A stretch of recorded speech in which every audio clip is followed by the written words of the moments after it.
एक बार एक व्यक्ति गुरु नानक के पास गया और उनसे बोला, वह किसी महात्मा की खोज में निकला है।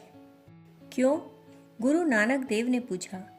उत्तर में वह व्यक्ति बोला, क्योंकि मैंने सुना है कि महात्मा बड़े अंतर्यामी होते हैं। वे बहुत दूर तक का देख लेते हैं। उनकी दृष्टि बड़ी पारखी होती है।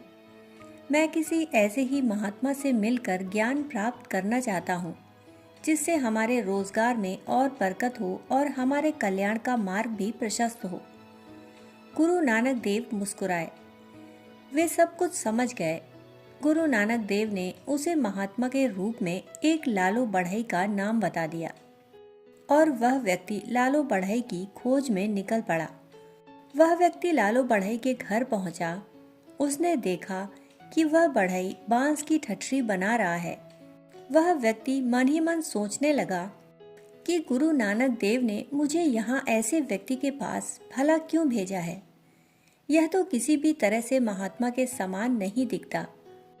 लालू बढ़ई उस समय शव का अंतिम संस्कार करने के लिए बांस की ठठरी बना रहा था। उस व्यक्ति को यह जानकर और भी आश्चर्य हुआ कि वह व्यक्ति महात्मा कैसे हो सकता है। उसने लालू से पूछ ही लिया, आप यहाँ किसके अंतिम संस्कार की तैयारी कर रहे हैं?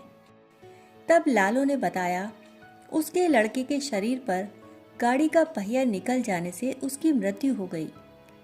ऐसा कैसे हो गया? उस व्यक्ति ने प्रश्न किया। जो भाग्य में लिखा है भला उसको कौन टाल सकता है। कर्म की गति बड़ी गहन है। शायद सद्गुरु की यही मर्जी रही होगी। लालू ने जवाब दिया। पर यह तो बहुत बुरा हुआ। वह व्यक्ति बोल पड़ा। बुरा हो या अच्छा, पर हुआ वही जो होना था। सद्गुरु की यही इच्छा थी। लालू ने ऐसा कहा और फिर बोला, अब देखो ना, मुझे ऐसा आभास हो रहा है कि सद्गुरु की इच्छा से आज के 8वें दिन तुम्हें फांसी पर चढ़ाया जाएगा।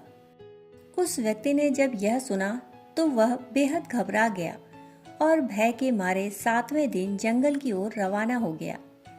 उसे रास्ते में जब नींद आने लगी तो वह एक पेड़ के नीचे जाकर सो गया। संयोग से वहां कुछ चोर आए और चोरी का माल आपस में बांटने लगे। जब केवल एक माला बची तो वे उसे उस व्यक्ति के गले में डालकर भाग गए। थोड़ी ही देर में चोरों का पीछा करते हुए वहां कुछ सिपाही आए तथा चोरी की माला उस व्यक्ति के गले में देख उसे चोर समझकर पकड़कर ले गए। राजा ने भी जब चोरी की माला उस व्यक्ति के गले में देखी तो उसे चोर समझकर फांसी की सजा सुना दी। उस व्यक्ति से जब उसकी अंतिम इच्छा पूछी गई तो उसने लालू बढ़ई से मिलने की इच्छा व्यक्त की। उसे जब लालू के पास ले जाया गया तो उसने उसके पैर पकड़ लिए और फांसी से बचने के लिए गिड़गिड़ाने लगा। तब लालू ने उससे कहा, देखा, भाग्य में जैसा लिखा रहता है वैसा होता है या नहीं। अब तो तुम गुरु नानक देव का स्मरण करो। यदि उनकी मर्जी होगी तो तुम बच जाओगे।